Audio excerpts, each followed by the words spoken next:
Hey everyone, today I'll be reviewing the next Barraki Reimagined MOC Carapar. This MOC took me about 6 hours to build, and he's upwards of 400 pieces. He's a very wide MOC, but as far as actual height goes, he's not that tall. He's about 10 inches tall when you look at him right next to a ruler, which that's pretty tall, but still, I've definitely made bigger MOCs. He's very wide, though. That kind of makes him look a little taller than he actually is. This is the 5th MOC of the Barraki Reimagined series, and so far I think he's the coolest, at least to me. I really like his color scheme for one thing. This MOC would not have been possible if it wasn't for my sponsor. I just recently got sponsored by an up-and-coming game company called Mathan Games, and they generously bought 4 of the Carapar sets for me, and without them I would not have been able to make this MOC. I'll say more about my sponsor after I get done with the review. But moving on to the legs, that's the first thing I'll show you in detail. The legs were the very last thing that I built on this MOC, and I think that kind of shows. I don't really like the leg design. For one thing, I was running out of gold pieces and black pieces, so that kind of resulted in the legs not looking so good. I do like the use of the Carapar heads for his knees, just the knee armor. I think that looks good. There is that kind of awkward gap right there, and I had to use some black dish pieces to cover up some unwanted colors, which I don't really like how that looks. I don't really like how the back of the legs look either. I do like this piece. I used 12 of them in this build. I believe those armor plates are exclusive to Carapar. I could be wrong. I don't remember exactly, but I think I'm right on that. I really like those pieces, and they're very collectible. And I didn't even have one of this set, so getting 4 of them for free was very nice. A great addition to my Bionicle collection. I really like this black piece. I think it looks really cool. I don't think I used it in a very good way on his leg, though. It does cover up some gaps, but still, I don't really like it. This big shield piece right here covers up a good chunk of his leg, but there's that gap, which I don't like very much. I'm overly critical on leg designs because I really like making legs, and so if I make a bad leg design, it's very unfortunate, and sometimes I feel that it ruins the MOC, but in this case, I don't think it's just overly bad, because the rest of it makes up for the bad leg design. I really like the arm design. I think it looks pretty good.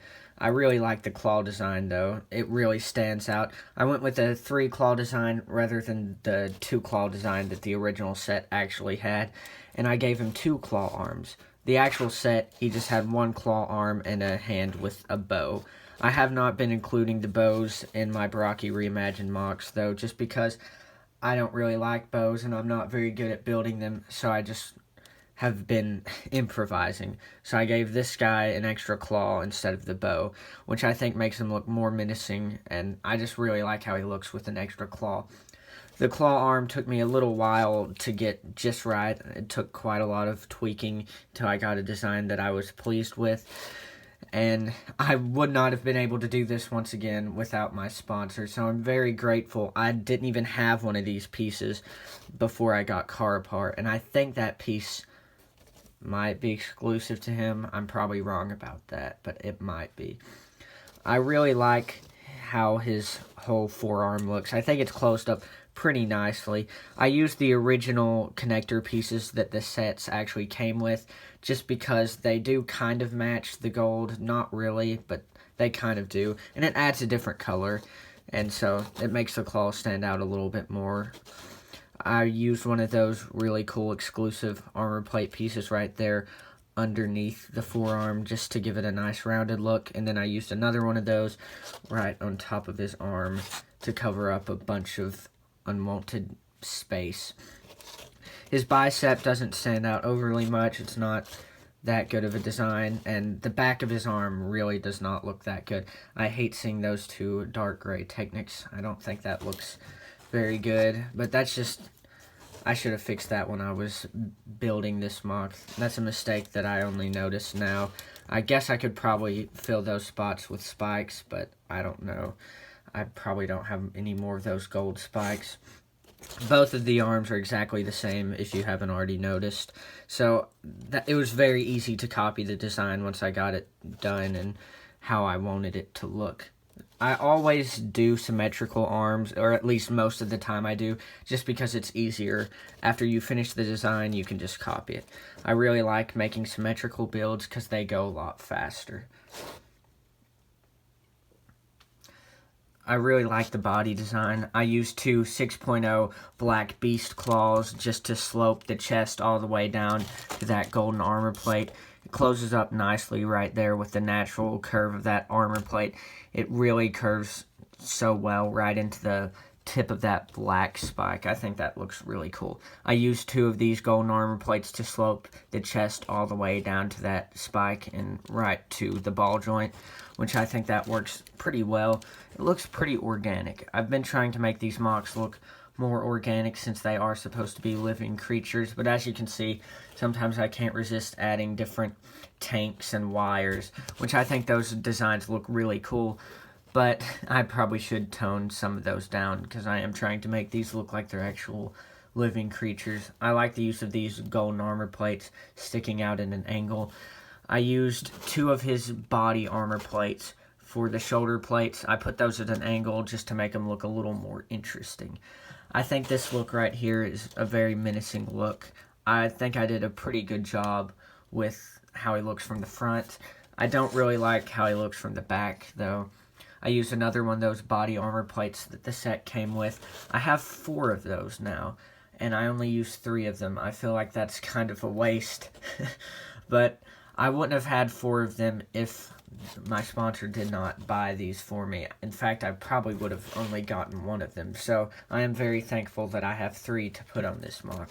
I used the 4th head that I got just to finish off the back design. He doesn't look super interesting from the top. You can see a lot of light shining through, which is unfortunate, but I don't think it looks too bad. For one thing, you're not really going to be looking at him from the top that much.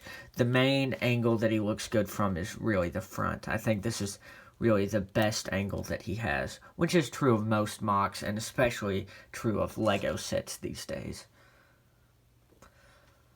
I really like this MOC overall. I think it looks really good. It's definitely one of my better MOCs. I wish I could have done better with the legs, but I think that doesn't really take too much away from him. I can't wait to finish all 7 of these MOCs. I only have 1 left to finish, and so I have 2 left to review. This was the 5th Barraki Reimagined MOC that I've reviewed. I can't wait to see all of them together at last. That will be a very cool video. It'll almost be as cool as all 18 of the 4.0 Reimagined MOCs together. Well, that's all I have to say about the MOC, so now I'll move on to our sponsor for this video. Mathan Games just published a game called Sidescape on Steam, and it's a very cool game. I recommend you checking it out. I'm not very good at explaining the premise, so I'll just let the trailer do all the talking.